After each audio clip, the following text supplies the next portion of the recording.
कथा सुनो कार्तिक की, हरते सारे क्लेश, शरण प्रभु की जो मिले, मिटे भव का दोष। हरे कृष्णा। लक्ष्मी नारायण भगवान की जय। प्रिय श्रोताओं, आज से पवित्र कार्तिक मास प्रारंभ हो रहा है और आज से आप हमारे इस चैनल पर हर दिन नियम से कार्तिक मास महात्म्य की कथाएं सुनेंगे। आप सभी से अनुरोध है, अध्याय 1 से लेकर अंतिम अध्याय तक आप हमारे साथ इसी तरह जुड़े रहिएगा।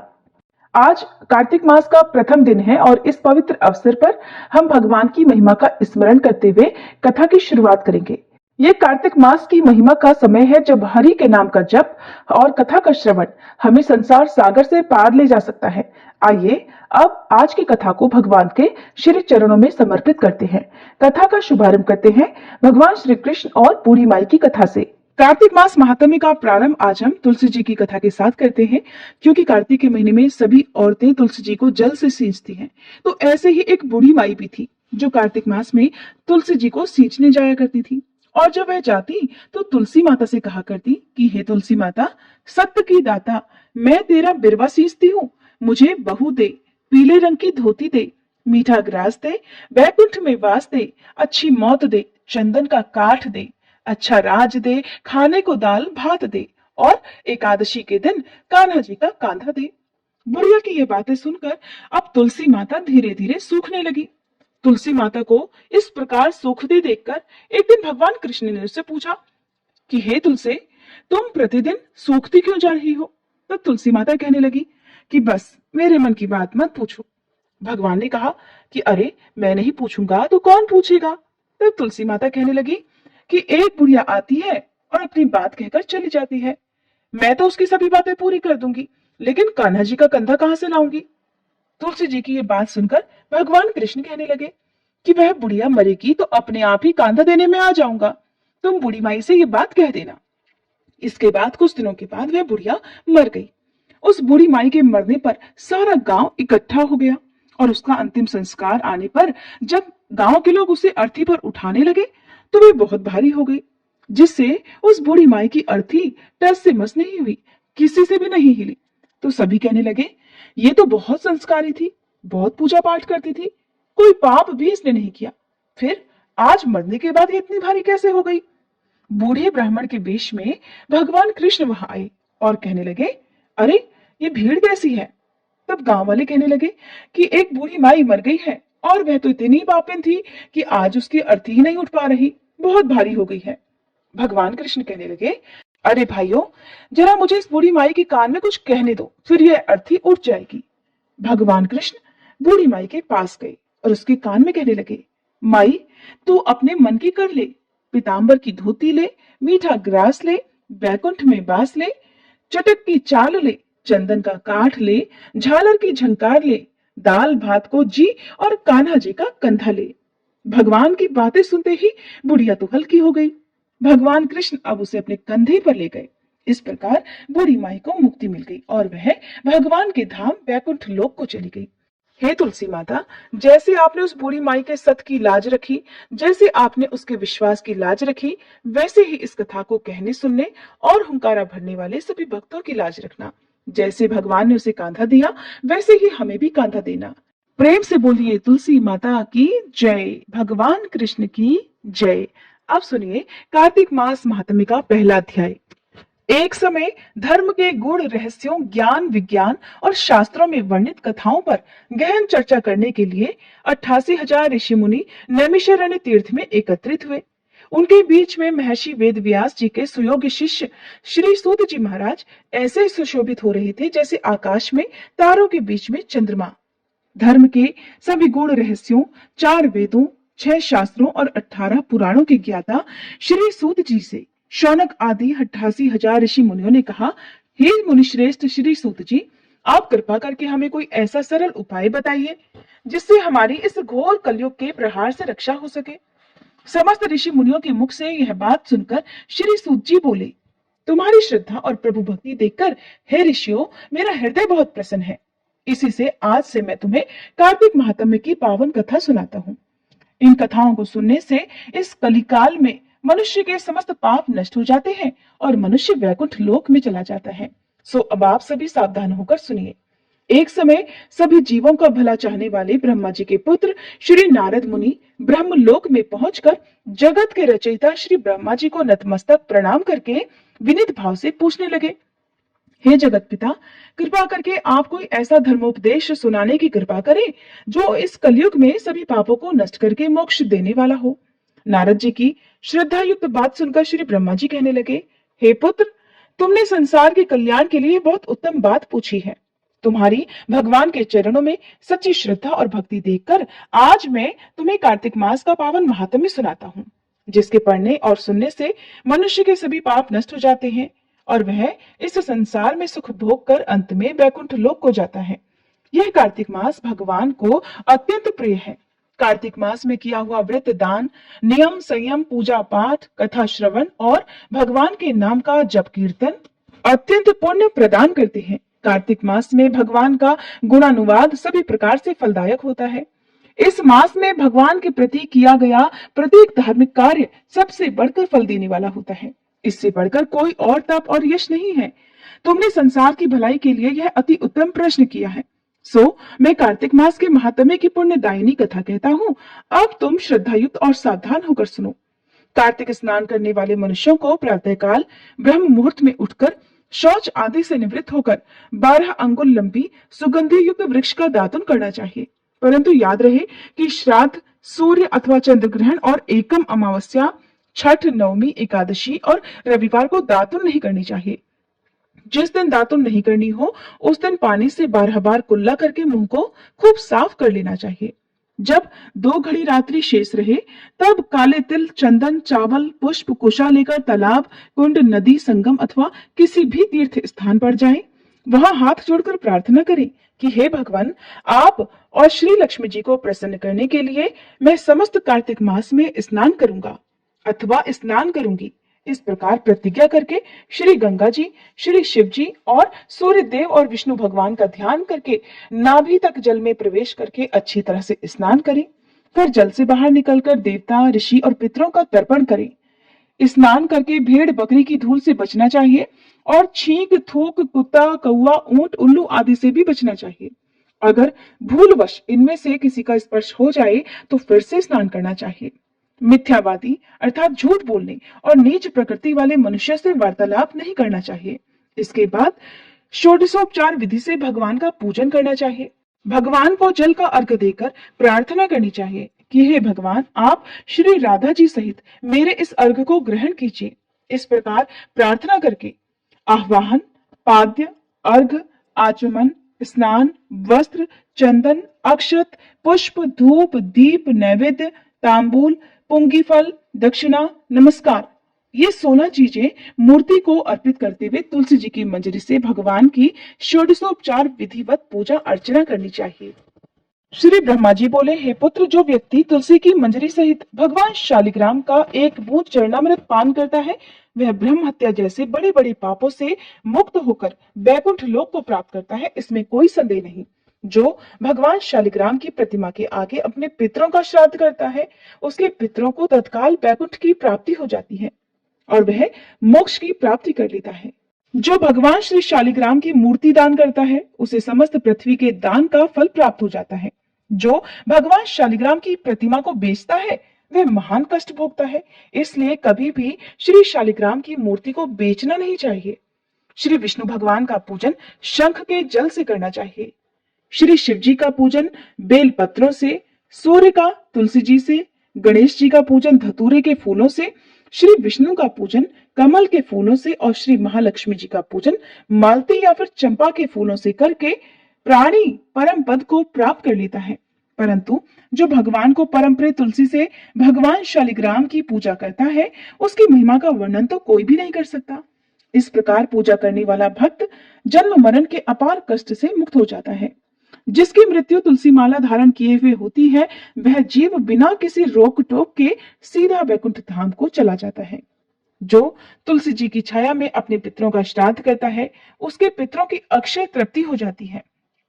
तुलसी जी का सिंचन अर्थात तुलसी जी में जल गंगा, यमुना और नर्मदा में स्नान के समान होता है।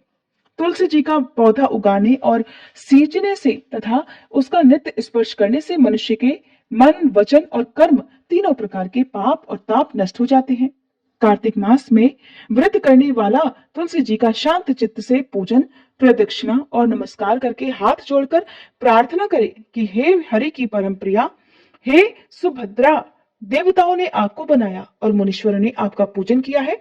मैं भी आपको नतमस्तक होकर नमस्कार करती हूँ। जो प्राणी आंवले के पत्तों और पुष्पों से भगवान का पूजन करता है अथवा आंवले के वृक्ष के नीचे बैठकर भगवान का पूजन करता है, उसको स्वर्ण के फलों और फूलों से पूजा करने का पुण्य फल प्राप्त होता है। जो मनुष्य द्वादशी को तुलसी तथा आंवले के पत्तों को तोड़ता है, वह घोर नरक भोगता है। प्रत्येक मनुष्य को चाहिए कि कार्तिक मास में आंवले के फल, तुलसी और गोपी चंदन की माला धारण करे। ऐसा करने से वह बार बार इस संसार में आने जाने के बंधन से मुक्त हो जाता है। कार्तिक मास में स्नान और व्रत करने वाले मनुष्य को चाहिए कि वह ब्राह्मण को भोजन कराने के बाद चंदन, पुष्प, पान और दक्षिणा देकर उन्हें संतुष्ट करे। संपूर्ण कार्तिक मास में धरती पर शयन करने, ब्रह्मचर्य का पालन करने, पत्तल में भोजन करने और मौन व्रत से प्राणी परम वीर, धीर, गंभीर और कीर्तिवान हो जाता है। जो मनुष्य एक समय आंवले के वृक्ष के नीचे पूरे कार्तिक मास भोजन करता है, उसके 1 वर्ष के सभी पाप नष्ट हो जाते हैं। व्रत करने वाले भक्तों को शहद, कांजी, दाल, तेल, कच्चा भोजन, दूसरे का अन्न और कोई भी तामसी अथवा बुरे नामों वाला भोजन नहीं करना चाहिए। रविवार को आंवला खाना वर्जित है। देव, गौ, वेद तथा दूसरों की निंदा भी कार्तिक मास की पूजा करने वाले भक्तों को नहीं करनी चाहिए। अंडे, मांस इत्यादि का सेवन तो क्या, ध्यान में भी नहीं लाना चाहिए। मिट्टी में उत्पन्न हुआ नमक, मसूर, बासी भोजन, तांबे के पात्र में डाला हुआ दूध इत्यादि ये सब मांस के समान ही माने जाते हैं, इसलिए इनका भी प्रयोग नहीं करना चाहिए। केवल अपने लिए ही बनाया हुआ भोजन भी मांस के समान होता है, इसलिए किसी दूसरे को भोजन कराने के बाद ही स्वयं भोजन करना चाहिए। लहसुन, प्याज, फूल गोभी, गाजर, जंगली घिया, बैगन, पेठा और दोबारा पकाया हुआ भोजन व्रती को नहीं खाना चाहिए। रजस्वला स्त्री, म्लेच्छ, पतित और पाखंडी आदि से भूलकर भी बातचीत नहीं करनी चाहिए। एकम को पेठा, दूज को बैगन, तीज को गोभी का फूल, चौथ को मूली, पंचमी को बेलफल, छठ को कलिंदा, सप्तमी को आंवला, अष्टमी को नारियल, नवमी को जंगली घिया, दशमी को परमल, एकादशी को बेर, द्वादशी को मसूर, त्रयोदशी को पान, चतुर्दशी, अमावस्या और पूर्णमासी को किसी भी फली का साग भूलकर भी नहीं खाना चाहिए। अब सुनिए श्री तुलसी चालीसा पाठ और आरती। जय जय तुलसी भगवती सत्यवती सुखदानी, नमो नमो हरि प्रेसी श्री वृंदावन खानी, श्री हरिशेष विरजनी देहु अमर वर अम्ब, जनहित हे वृंदावनी अब न करहु विलंब।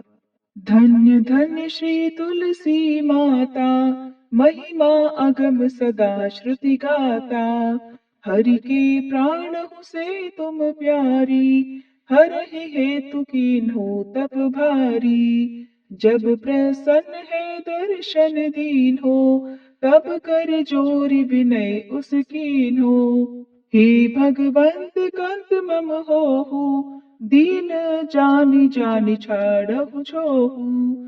सुनि लक्ष्मी तुलसी की बानी, दीन हो श्राप कंठ पर आनी। उस अयोग्य वर मांगन हारी, हो बिटप तुम जड़ तनुधारी। सुनि तुलसी ही श्रव्यो तहि ठामा, करहु वास तुहु नीचन धामा। दियो वचन हरि तब तत्काला, सुनहु सुमुखि जानि होहु बिहाला। समय पाई व्यो रूपाति तोरा, पूजहि आस वचन सत मोरा।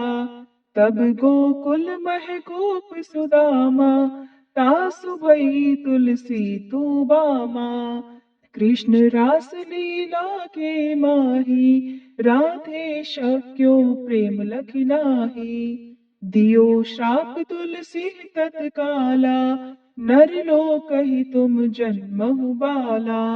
यो गोप वह दानव राजा, शंख चूर्ण नामक शिर ताजा।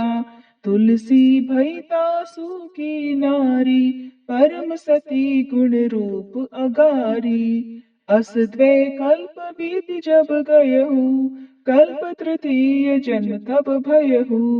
वृंदा नाम भयो तुलसी को, असुर जलंधर नाम पति को, कर अति द्वंद अतुल बल धामा, कीन्हा शंकर से संग्रामा। जब निज सैन्य सहित शिव हारे, मरहि न तब हर हर ही पुकारे। पतिव्रता वृंदा थी नारी, को न सके पति ही संहारी। तब जलंधर ही भेष बनाई, वृंदा ढिग हरि पहुँचो जाई। शिव हित लहि करि कपट प्रसंगा, कियो सतीत्व धर्म तो ही भंगा। भयो जलंधर कर संहारा, सुनी उर शोक उपारा। तिह क्षण दियो कपट हरि टारी, लखि वृंदा दुख गिरा उचारी। जलंधर जस हत्यो भीता, सोई रावण तस हरहि सीता। अस प्रस्तर सम हृदय तुम्हारा, धर्म खंडी मम पति संहारा। यही कारण लहि श्राप हमारा, होवे तनु पाषाण तुम्हारा। सुनि हरि तुरत ही वचन उचारे, दियो श्राप बिना विचारे। लख्यो ना निज कर दूत पति को, छलन चढ़ियो जब पार्वती को। जड़मति तो अस हो जड़ रूपा, जग में तुलसी बिटप अनूपा। धग्व रूप हम शाली ग्रामा, नदी गंडकी बीच ललामा। जो तुलसी दल हम ही चढ़ई है, सब सुख भोग परम पद पई है। बिनु तुलसी हरि जलत शरीरा, अतिशय उठत शीश उर पीरा। जो तुलसी दल हरि शिर धारत, सो सहस्त्र घट अमृत डारत।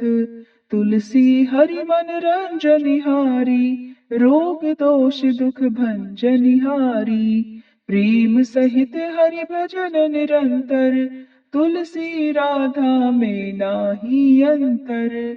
व्यंजन हो 56 प्रकारा, बिन तुलसी दल ना हरहि प्यारा। सकल तीर्थ तुलसी तर छाही, लहत मुक्ति जन संशय नाही। कवि सुंदर इक हरि गुण गावत, तुलसी निकट सहस गुण पावत। बसत निकट दुर्वासा धामा, जो प्रयास ते पूर्व ललामा। पाठ करहि जो नित नर नारी, हो ही सुख भाषहि त्रिपुरारी। तुलसी चालीसा पढ़ी तुलसी तरु गृहधारी, दीप दान करी पुत्र फल पावहि बंध्यु नारी। सकल दुख दरिद्र हरिहार वह परम प्रसन्न, आशय धन जन लड़ही कर बसहि पूर्णा अत्र। लाही अभिमत फल जगत, मह लाही पूर्ण सब काम। जेई दल अर्पहि तुलसी, तह सहस बसहि हरि राम। तुलसी महिमा नाम लख, तुलसी सूत सुख राम। मानस चालिस रच्यो, जग मह तुलसीदास। प्रेम से बोलिए तुलसी महारानी की जय। तुलसी महारानी नमो नमो, हर की बट रानी नमो नमो। तुलसी महारानी नमो नमो, धन तुलसी पूरण तप कीनो। शालिग्राम बनी बट रानी नमो नमो। तुलसी महारानी नमो नमो, हर की बट रानी नमो नमो।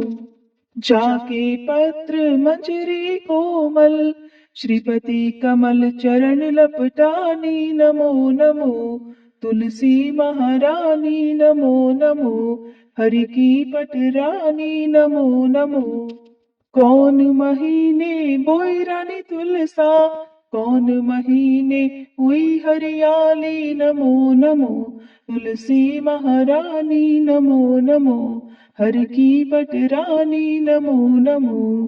कौन महीने हुई तेरी पूजा, कौन महीने हुई पटरानी नमो नमो।